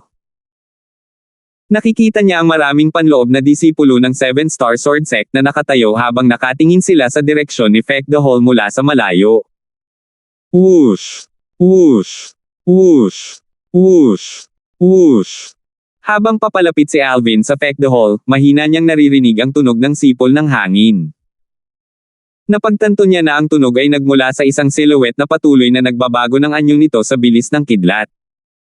Napakalakas ni Senior Brother Norwan. Oo naman. Kung hindi siya makapangyarihan, paano siya magiging kapalit na Peak Master ng Feck the Peak ng 7-Star Sword Sect natin? Narinig kong pinutol ni Senior Brother Norwan ang kanyang binti sa 7-Star Sword Sect namin. Talaga. Tama. Noon, si Senior Brother Alvin ang personal na naghiganti kay Senior Brother Norwan nang maputol ang kanyang paa sa 7-Star Sword Sect natin. Narinig ko ito mula sa ilang senior brothers at senior sisters. Ano? Si Senior Brother Alvin. Hindi ba siya ay isang alamat sa ating 7-Star Sword Sect? Wala pa siyang 30 taong gulang, ngunit siya ang pinakamakapangyarihang tao sa ating 7-Star Sword Sect. Isang grupo ng mga alagad ng Inner Court ng 7-Star Sword Sect na nakatayo malapit sa Feck the Hall ang nag-usap sa kanilang mga sarili. Pinag-uusapan nila si Norwan nang lumipat ang paksa kay Alvin. Baka sa tono nila ang paghanga. Magtataka ang isa kung ano ang kanilang magiging reaksyon kung alam nilang malapit sa kanila ang alamat na kanilang tinatalakay. Naturally, ang atensyon ni Alvin ay nakatuon sa mabilis na kidlat na silhouette, at tuluyan niyang binaliwala ang talakayan ng 7-Star Sword Sect. Ang silhouette ay nagbigay sa kanya ng isang pakiramdam ng pagiging pamilyar na tila kilala niya ang taong ito. Ito ay isang binata na mahigit 30 taong gulang lamang na may determinadong ekspresyon sa kanyang mukha. Bagamat maraming taon na ang lumipas, nakikita pa rin ni Alvin ang pagiging pamilyar sa kanyang mga katangian. Nakilala niya ang binata sa isang sulyap lang. Si Norwan iyon. Bagamat naputol ang binti ni Norwan, ang bilis ng paggalaw ng kanyang nag-iisang paa ay hindi mas mabagal kaysa sa mga nagtataglay ng 2 paa. Sa katunayan, mas mabilis siya kaysa sa kanila. Biglang bumilis si Norwan na para bang siya ay naging isang kidlat sa harap ng mga mata ni Alvin. Whoosh! Tila babagsak na si Norwan nang tumagilid ang kanyang katawan sa direksyon ng kanyang natitirang paa. Gayunpaman, nagsimula siyang gumalaw ng tila bumagsak siya sa lupa. Bang! Bang! Iniabot niya ang magkabilang braso niya na naka-intertwine sa Origin Energy at Waves of Green Energy at hinampas iyon sa lupa. Lumikha ito ng 2 nakakabinging tunog ng mga pagsabog. Sa susunod na segundo, ginamit ni Norwan ang lupa bilang leverage, at ang kanyang katawan ay bumaril tulad ng isang arrow patungo sa isang pader sa gilid. Bang! Isang malakas na pagsabog ang tumunog. Ang natitirang paa ni Norwan na naka-intertwine sa purple na origin energy ay bumaril na parang canyon at malakas na bumagsak sa dingding. Biglang lumitaw ang maraming bitek sa kanyang binti na nasa gitna. Ang mga bitek ay kumakalat sa bawat direksyon na para bang ito ay bumubuo ng isang higanteng sapot ng gagamba. Ang dumadagandong na enerhiya ng langit at lupa sa itaas ng kalangitan sa wakas ay nabuo ang heaven and earth phenomenon. Lumitaw at bumaba ang mga silhouette ng 10 sinaunang may sungay na dragon. Sila ay mukhang napakabuhay. Void initiation. 4th level elementary wind concept. Nagulat si Alvin nang makita ito. Bagamat nahulaan na niya na ang cultivation base ni Norwan ay nakalusot sa void initiation, nabigla pa rin siya nang nasaksihan niya ito ng sarili niyang mga mata. Whoosh! Hindi nagtagal, bumalik si Norwan sa labas ng Fekda Hall.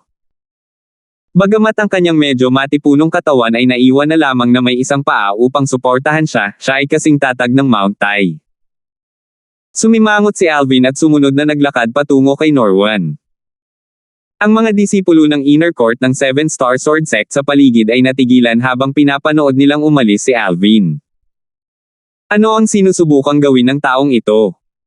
Hindi ba niya alam na kadalasang ayaw ni Kuya kapag iniistorbo siya ng mga tao kapag nagtatanim siya? Nagkatinginan ng mga disipulo ng inner court ng 7-star sword sect, marami sa kanila ang nag-isip na si Alvin ay isang tanga lamang na gustong humingi ng payo kay Norwan. Baka sa mukha nila ang pangungutya. Parang nakikita na ng mga ito si Alvin na pinagalitan ni Norwan. Gayunpaman, ang pangungutya sa kanilang mga mukha ay nawala at napalitan ng hindi paniniwala. Bagamat medyo malayo si Norwan, kitang-kita nila ang excitement sa mukha ni Norwan nang makita niya ang disipulong ito sa loob ng court. Maya-maya pa, tumango si Norwan na tila walang dahilan at pumasok sa Fekda Hall kasama ang disipulo sa loob ng court pagkatapos niyang tingnan ang iba pang mga disipulo sa loob ng court. Naglaho sila ng ganoon lang sa harap ng lahat. Sino ang taong iyon? Wala akong ideya. May ganoon bang tao sa 7-star sword sect natin? Mukhang excited si Senior Brother Norwan. Kamag-anak kaya ni Senior Brother Norwan? Pwede naman. Ang grupo ng mga alagad ng inner court ng 7-star sword sect ay hindi maiwasang mag-isip-isip sa kanilang sarili. 2 silhouette ang kara-rating lang sa Fekda Hall. Haha! Alvin, kanina pa. Binigyan ni Norwan si Alvin ng yakap ng oso na may excitement na nakasulat sa buong mukha niya. Binalika ni Alvin ang yakap ng oso na may kaakit-akit ng ngiti sa kanyang mukha. Oo, kanina pa. Kahit na ilang taon na tayong hindi nagkita, kumalat ang pangalan mo sa buong Azure Forest Imperial Kingdom.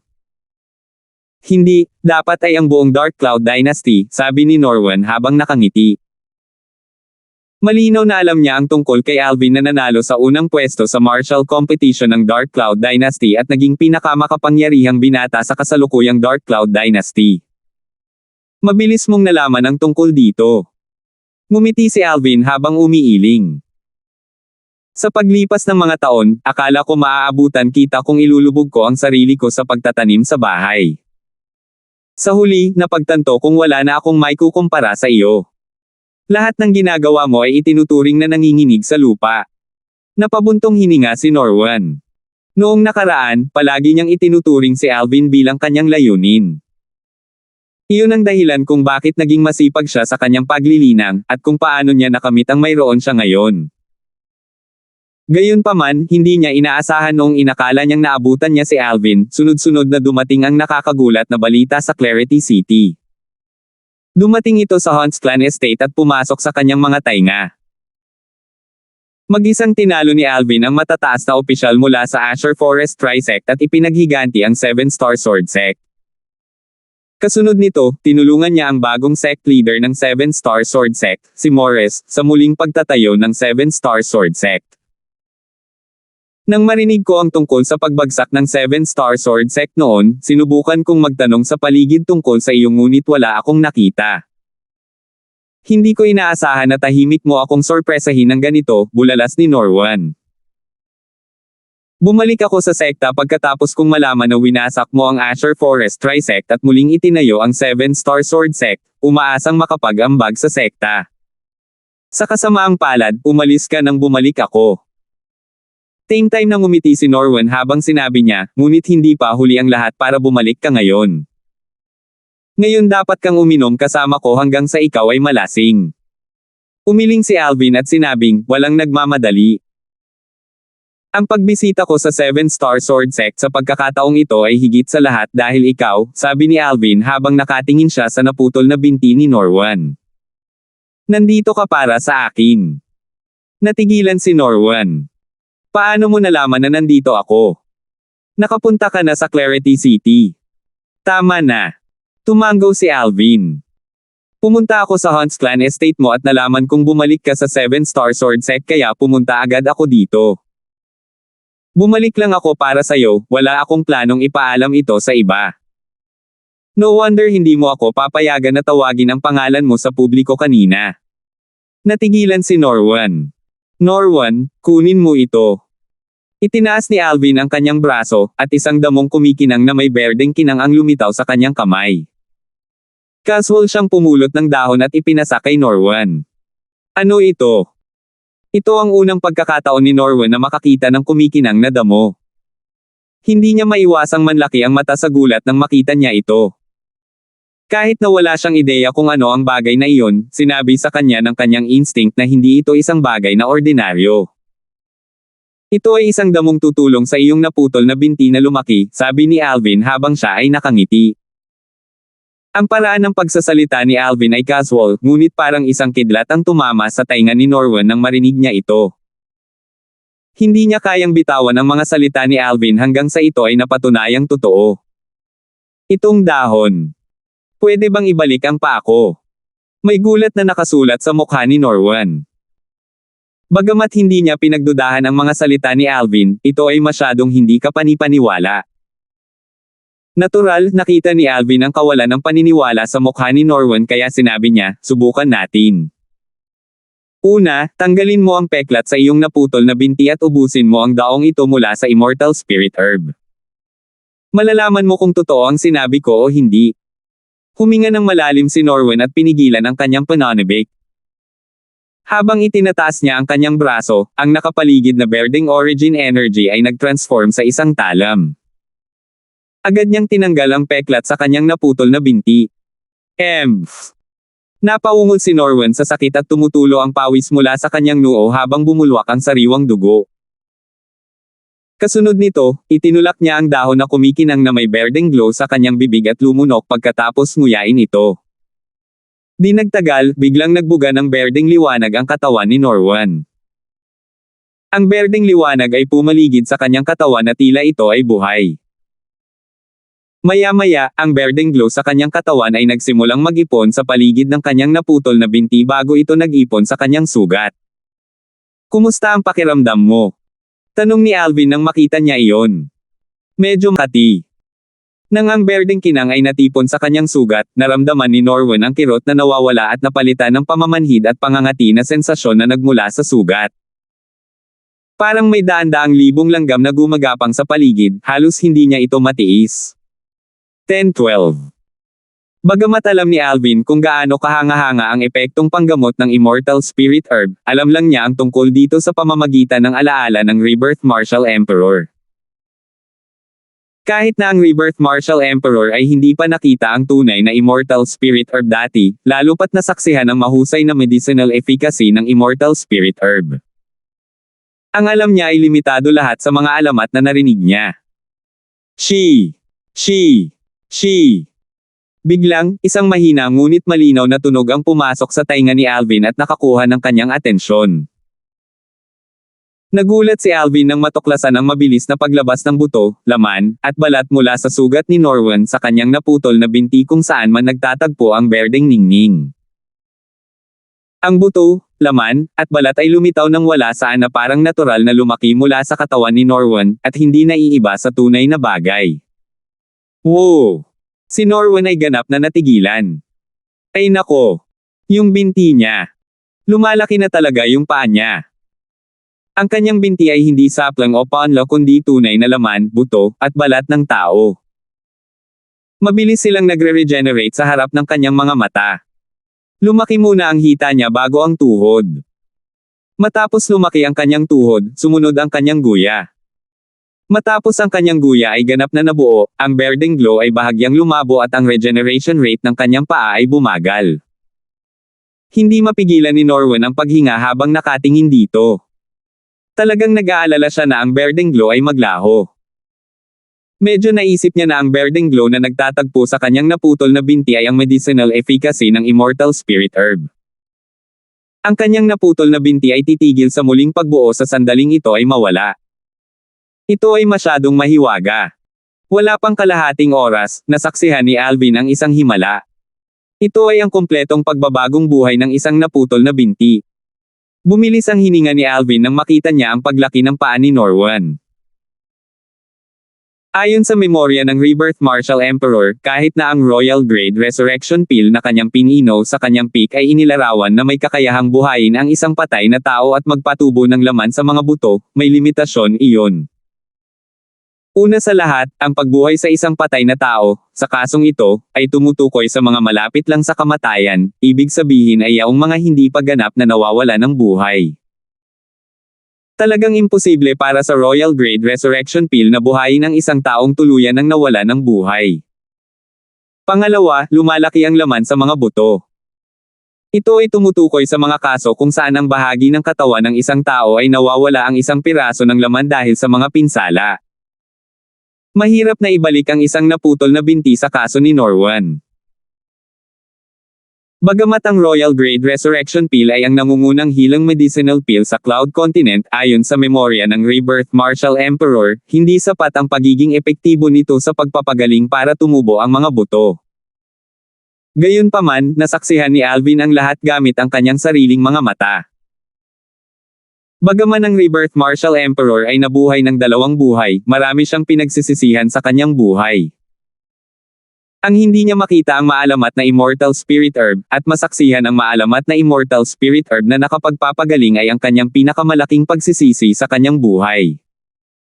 Tumibok ang puso ni Alvin. Alam niya ang mga panghihinayang ng Rebirth Martial Emperor sa kanyang 2 buhay tulad ng likod ng kanyang kamay mula nang manahin niya ang kanyang alaala. She. Patuloy na lumalaki ang buto habang lumilitaw ang laman at balat saan man dumaan ang berdeng ningning. Hindi nagtagal, ganap na nabuo ang paa ni Norwen. Kasabay nito, ang malinaw at malutong na tunog ay biglang tumigil habang ang berdeng glow ay kumupas at naglaho. Naturally, ang tanging depekto ng bagong binti ni Norwen ay ang pagiging patas nito. Sa halip na tawagin itong patas, dapat itong ilarawan bilang malambot. Ang balat niya ay parang balat ng sanggol. Ito ay patas, makinis, at marupok. Haha! Norwen, mas maganda pa ang balat sa binti mo kaysa sa mga babaeng iyon. Tumawa ng malakas si Alvin habang tinutokso si Norwen. Nagsimulang mamula si Norwen nang marinig niya ang sinabi ni Alvin, ngunit may excitement sa kanyang mga mata. Whoosh! Whoosh! Whoosh! Malakas na tinapakan ni Norwen ang kanyang 2 paa at lumipad sa paligid ng Fekda Hall. Lumipad siya sa kaliwa at minsan sa kanan, kasing bilis ng kidlat. Matapos itong subukan, natuklasan ni Norwen na ang kanyang bagong binti ay lumampas sa binti na karaniwan niyang sinasanay pagdating sa lakas at lakas ng pagsabog. Hahaha! Ako, Norwen, hindi na Pylay. Hindi na ako Pylay. Tawa ng tawa si Norwen habang pinipigilan ang kanyang paggalaw. Habang tumatawa siya, nagsimulang tumulo ang mga luha niya. Iyon ay mga luha ng kagalakan. Sa buong taon, nabuhay siya sa pagsisikap na maging malakas at nagtakda pa nga ng napakahigpit na layunin para sa kanyang sarili na malampasan si Alvin balang araw. Sa ibabaw, parang wala talaga siyang pakialam sa pagkawala ng paa. Gayunpaman, paanong hindi siya nagmamalasakit sa kaibuturan ng kanyang puso? Kung may papipiliin, sino ang handang maging lumpo na nawala ng paa? Naiipon na sa dibdib niya ang mga emosyong pinigilan niya kanina. Ngayon na sa wakas ay mapipigilan na niya ang pagsupil dito, hindi na ito napigilan. Matagal bago siya tuluyang kumalma. Si Alvin ay may ngiti sa kanyang mukha habang tinitingnan niya ang bagong nabuong binti ni Norwan, masaya siya para kay Norwan. Sa kalaunan, pinawi ni Norwan ang pananabik sa loob niya pagkatapos tumawa ng ilang sandali. Salamat, Alvin. Tumingin siya kay Alvin at same time na nagpasalamat. Kung hindi dahil kay Alvin, siya ay isang paylay sa buong buhay niya. Gayunpaman, pinahintulutan siya ni Alvin na maging isang ordinaryong tao muli. Siya ay nagpapasalamat mula sa kaibuturan ng kanyang puso. Mula ngayon, hindi na niya kinailangan pang magtiis ng mapanghusgang tingin ng mga tao. Siya, si Norwan, sa wakas ay makakatayo na tulad ng isang tunay na lalaki. Hindi na kailangan ng formalities between you and me. Umiling si Alvin. Parang may naalala siya at hindi niya maiwasang mapabuntong hininga. Sa kasamaang palad, Erin. Kahit na ang immortal spirit herb na mayroon ako ay mahiwagang, hindi nito mailigtas ang buhay ni Erin. Kasalanan ko noon ang paghiling sa iyo na iligtas ang buhay ni Jeff. Kung hindi, hindi mamamatay si Erin. Isang silhouette ang lumitaw sa isip ni Norwan nang marinig niya ang sinabi ni Alvin. Hindi niya alam kung kailan pero may mga luhang tumulo mula sa kanyang mga mata. Parang nabalisa siya. Kung tinulungan niya si Alvin na patayin si Jeff noon, kahit anong mangyari ay naiwasan sana. Hindi sana namatay si Erin, at hindi mapuputol ang kanyang binti. All these years, isa lang ang nasa isip niya sa tuwing titingnan niya ang putol niyang binti. Kasalanan ko kung naputol ang paa ko. Nasa nakaraan na ang lahat ngayon, huwag mong sisihin ang iyong sarili. At saka, sinong mag-aakalang kagatin ni Jeff ang kamay na nagpakain sa kanya at tumalikod para saktan ng kapwa niya tagapagligtas ng buhay. Naaaliw si Alvin. Tumanggaw si Norwan, natagalan siya bago kumalma. Alvin, bakit hindi mo binibisita ang sect leader? Siya ay nagsasalita tungkol sa iyo sa lahat ng oras, tanong ni Norwan kay Alvin pagkatapos niyang kumalma. Ang sect leader na sinasabi niya ay si Morris, ang kasalukuyang sect leader ng 7-Star Sword Sect. Ang mababang posisyon ng alagad sa labas ng korte sa 7-Star Sword Sect, na nagbalat kayo bilang isang horse keeper, ay tumaas, at hindi niya sinasadyang naging bagong sect leader ng 7-Star Sword Sect. Hindi na kailangan yon. Babalik ako kapag may time ako in the future. Umiling si Alvin at umalis sa Fekda Hall pagkatapos magpaalam kay Norwan. Mabilis naman siyang lumapit at umalis.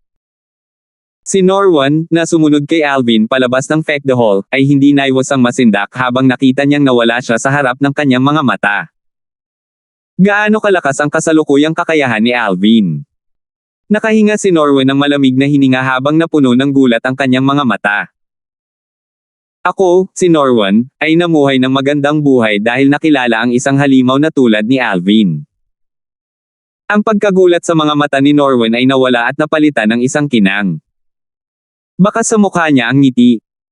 Matapos umalis sa Fekda Hall, hindi kaagad nakilala ni Alvin si Irish. Dahil nandito ako, dapat kong bisitahin si Peakmaster Jean at tanungin kung alam niya kung aling puwersa ang kinabibilangan ni Kelly at Little Megan sa foreign lands. Dalawang silhouette ang lumitaw sa isip ni Alvin. Sila ang dalawa niyang kasintahan, sina Kelly at Megan. Noon, sinundan ni Kelly at Megan si Jean sa puwersa ng foreign lands kung saan kasama ang kanyang kuya upang ipagdiwang ang kanyang kaarawan. Mula noon, nanatili sina Kelly at Megan sa puwersa ng mga dayuhang lupain at hindi na bumalik. Natural, imposibleng hindi niya na-miss ang dalawang babae. Peakmaster Jean. Direktang pumasok si Alvin sa Alcade Hall nang walang karagdagang pagkaantala at natagpuan si Jean. Si Jean ay nagkataong nakaupo sa pavilion ng Alcade Hall at umiinom ng tsaa. Nagulat siya noong una nang makita niya ang hindi inanyayahang panauhin na lumitaw sa kanyang mga mata, ngunit nabuhayan ito ng loob nang makita niya kung sino iyon. Gayunpaman, may bakas pa rin ng gulat na natitira sa kanyang mga mata. Mukhang malaki ang pag-unlad ng iyong kakayahan mula noong sumali ka sa martial competition ng 10 Dynasties in Foreign Lands, bulalas ni Jean habang mataimtim na nakatingin kay Alvin. Oo. Tumango si Alvin at direktang sinabi, Peakmaster Jean, ako. Alam ko kung ano ang itatanong mo, direktang sabi ni Jean. Gusto mong tanungin ako. Kung saang puwersa ng foreign land sina Kelly at Meghan, tama ba ako? Tama na. Tumango si Alvin. Huwag po kayong tumawa sa sasabihin ko sa inyo. Bagamat nakapunta na ako sa puwersa ng mga dayuhang lupain kasama ang aking kuya, wala akong ideya kung saang puwersa iyon. Napangiti ng mapait si Jean. Dapat sabihin na hindi inaasahan ni Alvin ang ganoong sagot mula kay Jean. Akala niya hindi ka panipaniwala. Hindi ba pumunta si Jean sa puwersa ng mga dayuhang lupain? Paanong hindi niya malalaman kung anong puwersa iyon? Hindi ko talaga alam kung anong puwersa iyon. Ang tanging alam ko lang ay ang puwersa ay matatagpuan sa tuktok ng nyebe, halos lahat ng mga disipulo ay babae, at nakasuot sila ng puti, sabi ni Jean. Babaeng sekta. Curious na tanong ni Alvin na nakataas ang kilay. Not exactly. Bukod sa Snow Peak, meron ding Maringal na bulkan sa puwersa. Noong nagse-celebrate ako ng birthday ng kuya ko, nandoon din ang mga tao sa bulkan. Sila ay isang grupo ng nagninangas na pulang-pulang mga male martial artists. Mukhang ang mga tao mula sa bulkan at Snow Peak ay nabibilang sa parehong puwersa, dagdag ni Jean. Snow Peak. Bulkan. Hindi mapigilan ni Alvin na sumimangot nang marinig ang sinabi nito. Samantala, binabrowse niya ang alaala ng Rebirth Martial Emperor ngunit wala siyang nakuha. Walang ganoong sekta sa alaala ng Rebirth Martial Emperor. 1013. 10,000 taon na ang nakalipas mula nang mabuhay ang Rebirth Martial Emperor sa kanyang ikalawang buhay. Isang puwersa na tumagal ng 10,000 taon. Ayon sa alaala ng Rebirth Martial Emperor, tila dalawa lang ang ancient clan sa Cloud Continent. Nag-iisip si Alvin habang binabasa niya ang dalawang buhay na nagkakahalaga ng alaala ng Rebirth Martial Emperor. Batay sa alaala ng Rebirth Martial Emperor, ang una at ikalawang buhay niya ay 10,000 taon ang pagitan. Ang panahon ay magdadala ng malalaking pagbabago sa mundo, lalo na noong ito ay 10,000 taon na. Sa kanyang ikalawang buhay, tanging ang dalawang ancient clans lamang ang natitira sa maraming puwersa sa Cloud Continent mula sa kanyang unang buhay pagkatapos ng 10,000 taon. Halos lahat ng puwersang alam niya sa kanyang unang buhay ay hindi na umiral at naging kasaysayan sa kanyang ikalawang buhay. Kahit na ito ay umiral pa, ito ay nasa isang estado ng pagbaba at halos hindi nakaligtas. Kaya, ang puwersang kinaroroonan ni Kelly at Little Meghan ay dapat na isang puwersa na lumitaw lamang pagkatapos muling magkatawang tao ang Rebirth Martial Emperor sa pamamagitan ng Three Lives Rebirth Technique. Si Alvin ay lubos na nakatitiyak tungkol sa puntong iyon. Bagaman hindi alam ni Jean ang pangalan ng puwersa ng mga dayuhang lupain na kinaroroonan ni Kelly at Meghan, nakuha ni Alvin ang isang mahalagang palatandaan mula sa kanyang sinabi. Snow Peak at Bulkan. Hindi dapat magkaroon ng maraming puwersa na may Snow Peak at Bulkan. Kapag pumunta ako sa mga dayuhang lupain sa hinaharap, gagamitin ko ang clue at magtatanong sa paligid. Hanggat ang sekta ay hindi isang walang rating na sekta, dapat ay may matutuklasan ako tungkol dito, naisip ni Alvin sa kanyang sarili. Hindi napigilan ni Alvin na magpakita ng kaakit-akit ng ngiti sa kanyang mukha nang maisipan niyang makipagkita muli sa kanyang mga kasintahang sina Kelly at Little Meghan. Pagkatapos magpaalam kay Jean, umalis si Alvin sa Arcade Hall at hinanap si Irish. Pinaplano niyang hanapin si Jack para ayusin ang kanyang dantian pagkatapos makilala si Irish. Noong hinahanap ni Alvin si Irish, binisita ng dalawang hindi inanyayahang panauhin mula sa foreign lands ang Five-Element Sect sa eastern zone ng Hilagang Disyerto. Five-Element Sect, ibigay mo si Alvin. Isang malakas na boses ang dumating na parang isang pagsabog at niyanig ang mga ulap sa itaas ng kalangitan. Ang boses ay malakas at malinaw na umabot sa Five-Element Sect's 5 Peaks. Tila ang mga matataas na opisyal at disipulo mula sa Five-Element Sect's 5 Peaks ay nakatagpo ng isang kaaway. Sino yan? May humihingi para kay Senior Brother Alvin. Dapat ay mula siya sa second-rate force, Azumo Sect.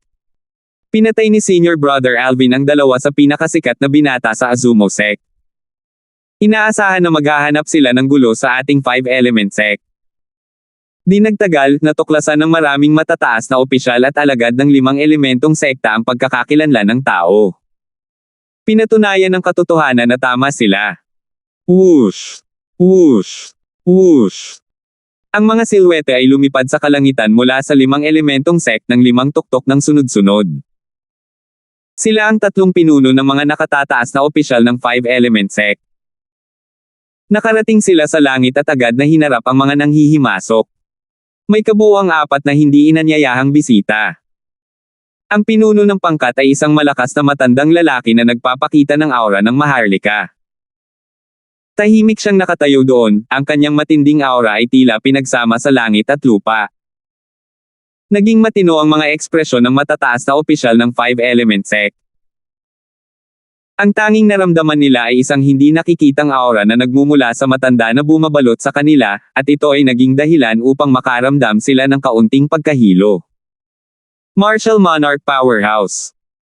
Sa sandaling ito, bumilis ang tibok ng puso ng matataas na opisyal ng 5-element sect nang maisip nila ito. Maliban na lang kung ang tao ay isang Martial Monarch Powerhouse, kahit na ang isang Peak Void Powerhouse na nakaintindi ng 3 o 4 na 9th level Void Transformation Concepts ay hindi makakapagparamdam sa kanila ng ganito. Tungshan. Agad nilang natuklasan ang pagkakakilanlan ng malakas na matanda. Siya ang nag-iisang Martial Monarch na powerhouse ng Azumo sect, si Tungshan. Bilang mga matataas na opisyal mula sa isang 3 antas na puwersa sa Hilagang Disyerto, mayroon silang tiyak na pag-unawa sa 3 pangunahing pangalawang rate na puwersa sa Hilagang Disyerto. Ang Azumo sect at ang Martial Monarch Powerhouse mula sa sect ay nasa kanilang kaalaman. Ang 3 pinuno ng matataas na opisyal ng 5-element sect ay ang Peak Master of Fire Peak, Baxter, ang Peak Master of Water Peak, Farley, at ang Peak Master of Earth Peak, Gulliver. Pwede ko bang malaman kung ikaw si Senior Tungshan mula sa Azumo sect? Magalang na tanong ni Gulliver habang nakatingin sa malakas na matanda. Nakilala mo talaga ako, hindi masama. Gayunpaman, sa palagay ko hindi ikaw ang sect leader ng 5-element sect, di ba? Tanong ni Tungshan habang sinusulyapan si Gulliver.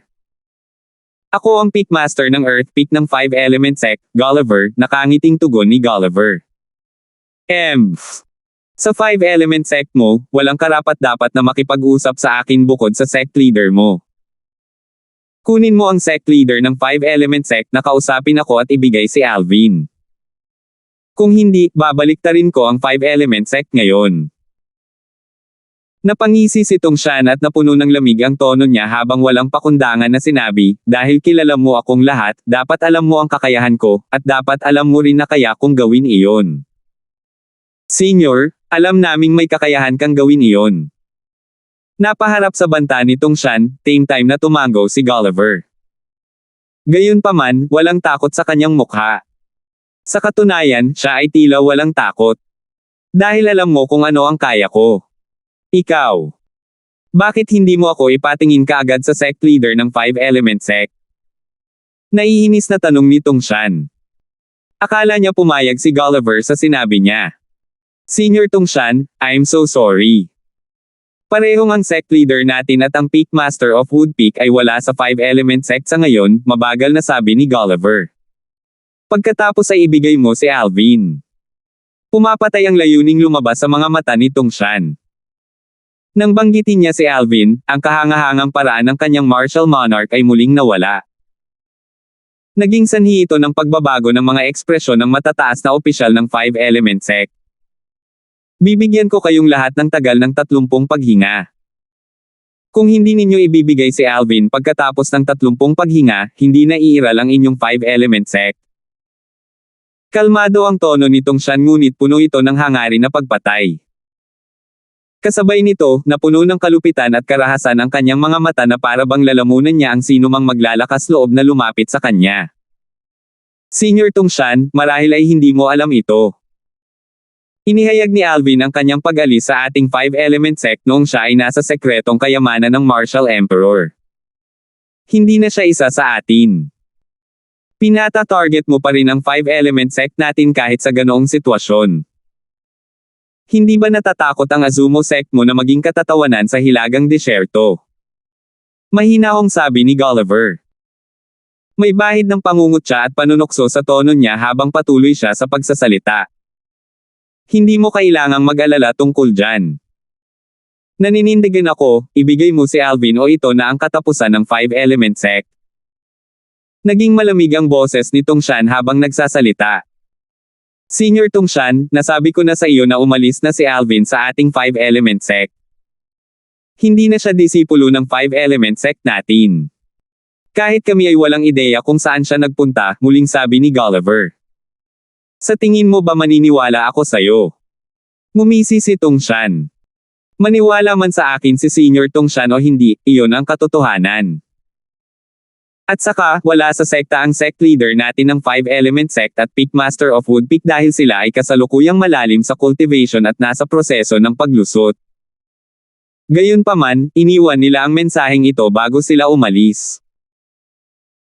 Sa oras na wala sila, kung sino man mula sa Azumo sect ang maglalakas loob na hawakan ang kahit isang hibla ng buhok sa sinuman sa mga tao ng Five Element Sect, bibisitahin nila ang Azumo sect kapag nakalusot na sila sa Martial Monarch stage, dahan-daang sabi ni Gulliver habang nakangisi.